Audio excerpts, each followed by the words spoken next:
Hello बच्चों, स्वागत है आपका हमारा YouTube channel extra score digital पर। बच्चों, जैसा कि आप जानते हैं कि हम अभी करंट इलेक्ट्रिसिटी के क्वेश्चंस को डिस्कस कर रहे हैं और इस वीडियो सीरीज में ये हमारा लेक्चर 30 है, 30वां लेक्चर है और ये हमारा करंट इलेक्ट्रिसिटी का तीसरा लेक्चर है। तो बच्चों, जो भी स्टूडेंट हमारे चैनल पे पहली बार आए हैं, मैं उनसे रिक्वेस्ट करूंगा कि आप हमारे वीडियो सीरीज को लेक्चर 1 से देखना शुरू करें और जो स्टूडेंट करंट इलेक्ट्रिसिटी देखना चाहते हैं हमारे चैनल पे, वो लेक्चर 28 से स्टार्ट करें। तो बच्चों, मैं आपको बता दूं कि मैं डेली आता हूं लाइव रात के 7 बजे हमारे YouTube channel extra score digital पर। ओके, तो बिना देरी किए बच्चों आज शुरू करते हैं और आज के क्वेश्चंस की सीरीज को स्टार्ट करते हैं और लेते हैं आज का पहला सवाल। पहला सवाल क्या दिया हुआ है? The drift velocity VD of electron in a conductor is, यानी एक चालक में इलेक्ट्रॉन के अपवाह वेग होते हैं, किस डायरेक्शन में होते हैं, हमसे ये पूछा है। तो पहला ऑप्शन है in the direction of applied electric field, okay, यानी विद्युत क्षेत्र की दिशा में। दूसरा है in the opposite direction of applied electric field, यानी विद्युत क्षेत्र की विपरीत दिशा में। तीसरा है in the perpendicular direction of electric field, यानी विद्युत क्षेत्र की लंबवत दिशा में। चौथा है नन ऑफ दीज, इनमें से कोई नहीं। तो सपोज करिए बेटा कि ये मान लीजिए ये कोई कंडक्टर है, ये वायर है और इस वायर के अक्रॉस आपने एक बैटरी लगा दिया। इस तरह से आपने बैटरी लगा दिया, V वोल्ट की बैटरी लगाई, ये पॉजिटिव ये नेगेटिव। तो ऑब्वियस सी बात है कि यहाँ पे V पोटेंशियल आएगा और यहाँ पे 0 है ना। आप इस साइड को 0 मानो तो इस साइड V हो जाएगा। और आपको पता है कि जो इलेक्ट्रिक फील्ड होता है वो हायर पोटेंशियल से लोअर पोटेंशियल के डायरेक्शन में होता है। तो हायर इलेक्ट्रिक पोटेंशियल यानी उच्च विभव से निम्न विभव की तरफ, तो इलेक्ट्रिक फील्ड का डायरेक्शन सेटअप हो गया। अब सोचिए कि जो ये कंडक्टर है, जो ये वायर है, इसमें फ्री इलेक्ट्रॉन्स होते हैं। क्या होते हैं? Free electrons. ये फ्री इलेक्ट्रॉन्स इस इलेक्ट्रिक फील्ड की तरह कारण क्या करने लग जाते हैं? एक निश्चित दिशा में गति करने लग जाते हैं।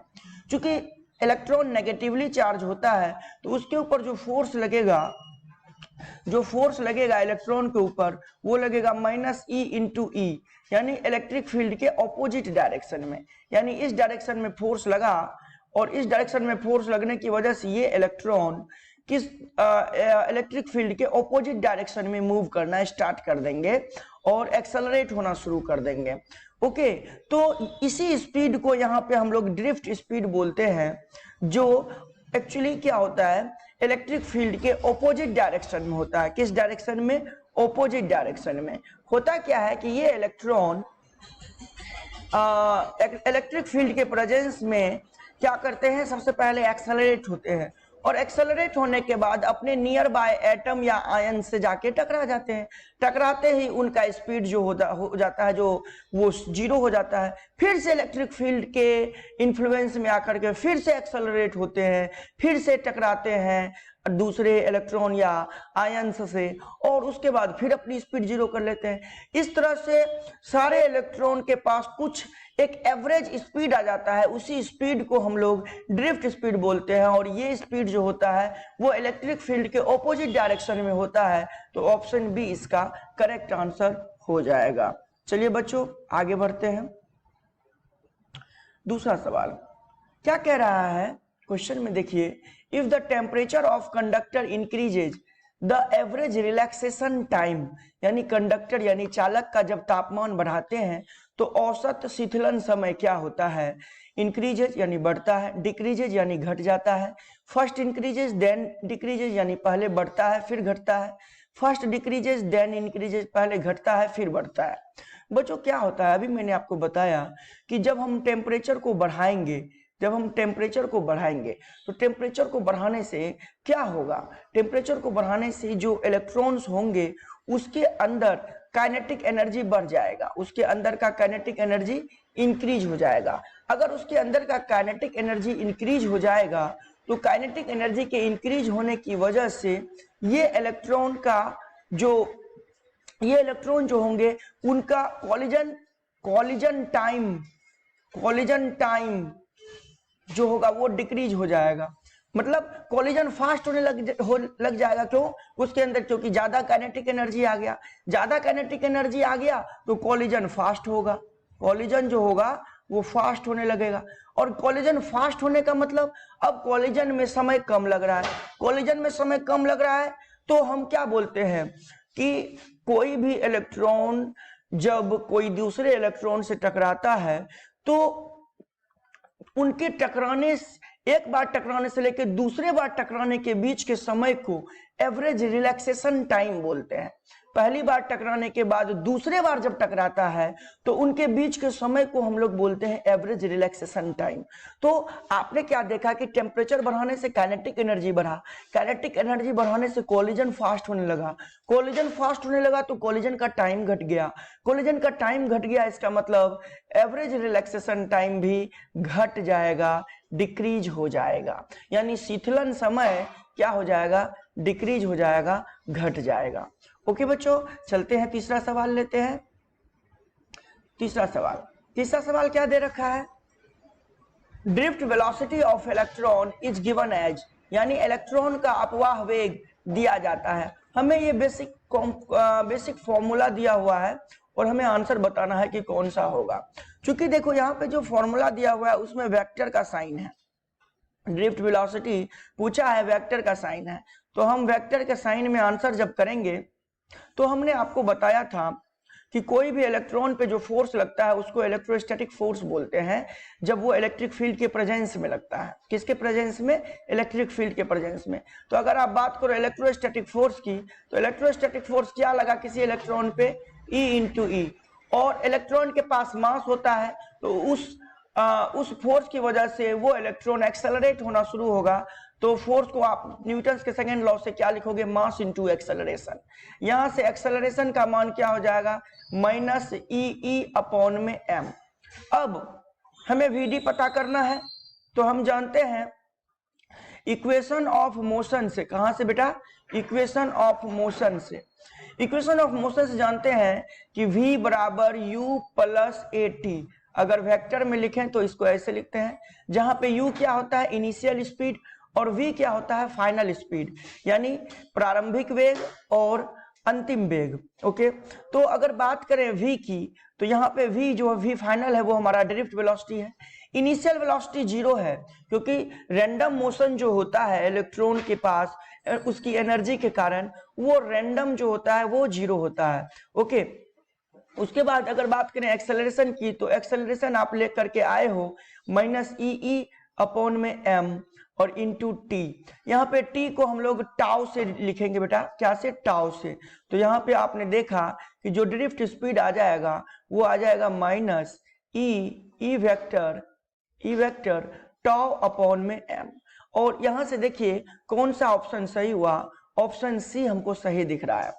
तो यहां से आप ये भी कह सकते हो कि सर जो ये ड्रिफ्ट स्पीड होता है वो डायरेक्टली प्रोपोर्शनल होता है टाउ के, जो ड्रिफ्ट स्पीड होता है वो इनवर्सली प्रोपोर्शनल होता है मास ऑफ पार्टिकल के, यानी मास ऑफ इलेक्ट्रॉन के।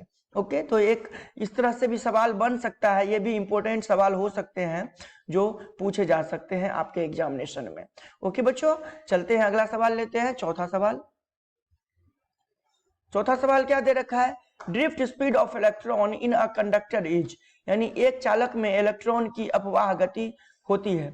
अब हमसे ड्रिफ्ट स्पीड पूछा है, यानी वेक्टर छोड़ दीजिए, मैग्नीट्यूड की बात कीजिए, तो ई टाउ अपॉन में एम। जब भी ड्रिफ्ट स्पीड पूछेगा तो ये वाला फॉर्मूला लिखेंगे बेटा। तो क्या पूछा है? Directly proportional to average relaxation time. यहाँ पे आप क्या देख रहे हो? वीडी डायरेक्टली प्रोपोर्शनल है टाउ के, वीडी जो है इनवर्सली प्रोपोर्शनल है किसके? एम के, यानी व्युत्क्रमानुपाती है मास के, समानुपाती है किसके? एवरेज रिलैक्सेशन टाइम यानी शीतलन समय के। तो drift speed of electron in a conductor is directly proportional to average relaxation time, यानी औसत शीतलन समय के समानुपाती, correct. Inversely proportional to average relaxation time, गलत, इनवर्सली नहीं होता, डायरेक्टली होता है।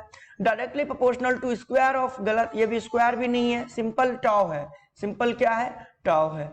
तो 4 का ऑप्शन कौन सा करेक्ट हो जाएगा? ए करेक्ट हो जाएगा। आपको अगर ये रिलेशन याद रहेगा तो आपसे गलती नहीं होगी, इस बात की गारंटी मैं देता हूं।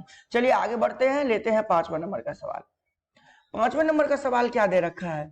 5वें नंबर के सवाल में है when the temperature of conductor increases drift velocity, यानी जब कंडक्टर का तापमान बढ़ता है, यानी जब चालक का तापमान बढ़ाएंगे तो अपवाह वेग में क्या परिवर्तन होगा? ऑप्शन ए क्या लिखा है, ऑल्सो इंक्रीजेज, ये भी बढ़ेगा। ऑप्शन बी रिमेन्स कांस्टेंट, नहीं बदलेगा यानी स्थिर रहेगा। ऑप्शन सी डिक्रीज यानी घट जाएगा। Option C none of these, इनमें से कोई नहीं। अगर आप बात करें ड्रिफ्ट वेलोसिटी, ड्रिफ्ट स्पीड की, तो vd बराबर, अगर मैग्नीट्यूड में लिखूं मैं ड्रिफ्ट वेलोसिटी को, तो हमने अभी आपको बताया ई टाउ अपॉन में m।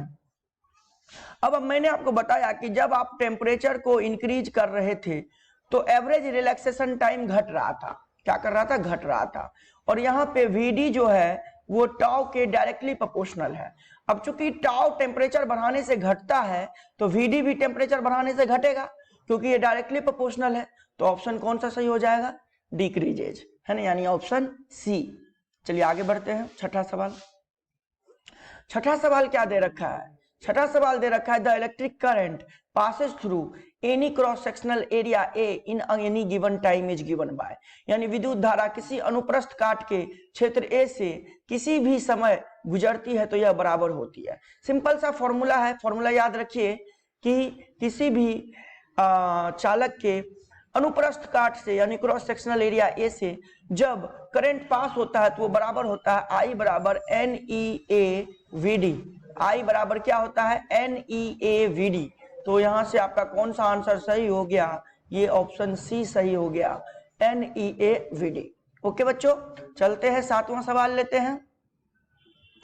Dimensional formula of current densities, बहुत आसान सा सवाल।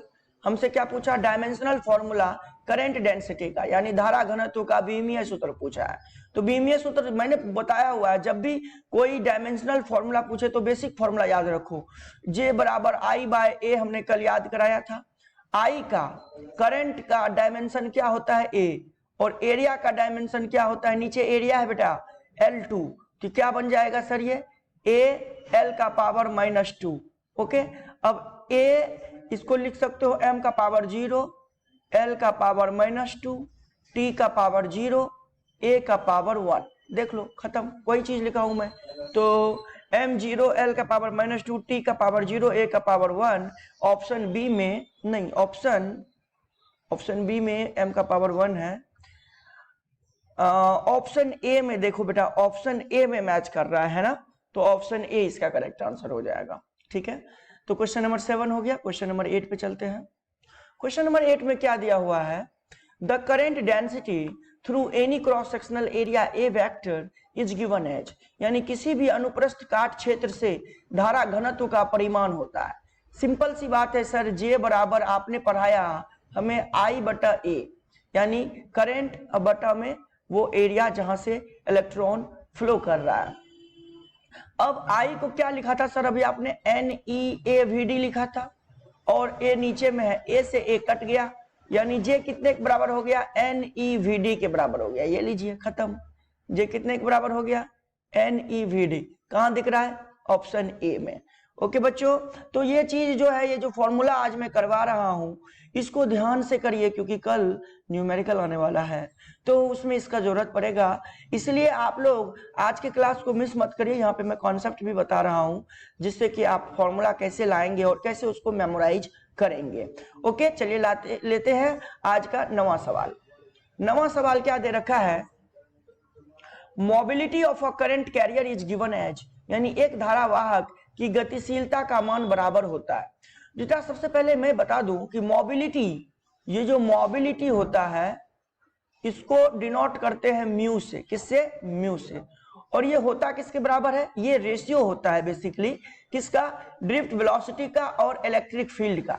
किसका? ड्रिफ्ट वेलोसिटी का और इलेक्ट्रिक फील्ड का। सिंपल सा डेफिनेशन है, डेफिनेशन पूछा गया है आपसे, ऑप्शन बी करेक्ट हो जाएगा, mu equals to V D upon में ई। ओके, चलिए लास्ट सवाल लेते हैं आज का लास्ट सवाल। लास्ट सवाल क्या दे रखा है? Dimensional formula of mobility is, यानी गतिशीलता का विमीय सूत्र है। क्या है विमीय सूत्र?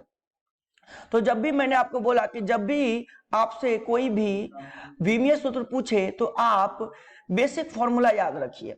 अब ऊपर ड्रिफ्ट वेलोसिटी है, वेलोसिटी का विमीय सूत्र होता है LT-1, लिख दिया आपने।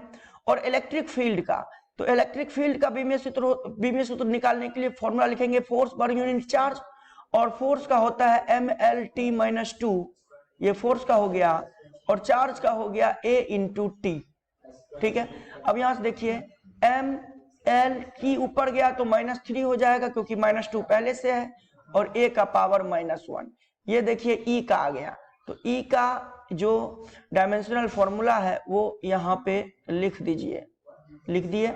अब सबको ऊपर लेके जाइए, तो M गया ऊपर, L को L से काट ही दीजिए, तो M गया ऊपर, L में क्या हो जाएगा, ऊपर गया तो -1, L गया, L कट गया तो L0, T ऊपर गया तो -3 ऊपर जाएगा +3, 3 में से 1 गया 2, A ऊपर गया तो -1 ऊपर गया तो +1। तो यहां से आपको दिख रहा होगा कि ऑप्शन ए में ही केवल L का पावर 0 है, तो ऑप्शन ए करेक्ट आंसर है। ओके, और यहां से भी आप जो हमने लाया है यहां से भी आप मैच करा करके आंसर देख सकते हैं। ओके बच्चों, तो मैं जो जिस तरह के क्वेश्चंस आपको करवा रहा हूं, आपको ज्यादा परेशान होने की जरूरत नहीं है। मैं एग्जामिनेशन से बहुत पहले आपकी इस ऑब्जेक्टिव सीरीज को खत्म कर दूंगा। ओके, तो इसलिए आप हमारे वीडियोज को कंटिन्यूअसली फॉलो करते जाइए, और दिन का मात्र 15 से 20 मिनट दीजिए, और आराम से 10 क्वेश्चंस को बढ़िया से एक अंडरस्टैंडिंग के साथ याद करते चले जाइए। आपका क्वेश्चन का क्वेश्चन हो जाएगा, कॉन्सेप्ट का कॉन्सेप्ट हो जाएगा, और आपका कॉन्फिडेंस लेवल भी इंक्रीज हो जाएगा। तो बच्चों, आज का जो सीरीज था, इस सीरीज में हमने 10 क्वेश्चंस डिस्कस किए। आज मैं सीरीज को यहीं पे खत्म करता हूं। मिलेंगे अगले लेक्चर में, फिर कुछ न्यूमेरिकल्स भी होंगे हमारे साथ, और उन न्यूमेरिकल्स क्वेश्चंस को डिस्कस करेंगे, तो बहुत ही इंपॉर्टेंट हो जाएगा अब तक का तीनों लेक्चर करंट इलेक्ट्रिसिटी का, और इसी पे बेस्ड होगा अगला लेक्चर जिसमें हम लोग न्यूमेरिकल सीखेंगे। तो सबसे पहले मैं बता दूं कि जितने भी स्टूडेंट हमारे चैनल पे आज पहली बार आए हैं, वो हमारे चैनल को सब्सक्राइब कर लें, और फटाफट अपने दोस्तों के साथ हमारे वीडियोज को शेयर कर दें, ताकि हमारे वीडियोज का फायदा उन्हें भी मिलेगा।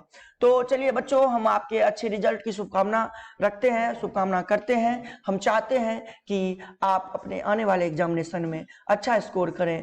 Thank you so much, thank you, wish you all the best.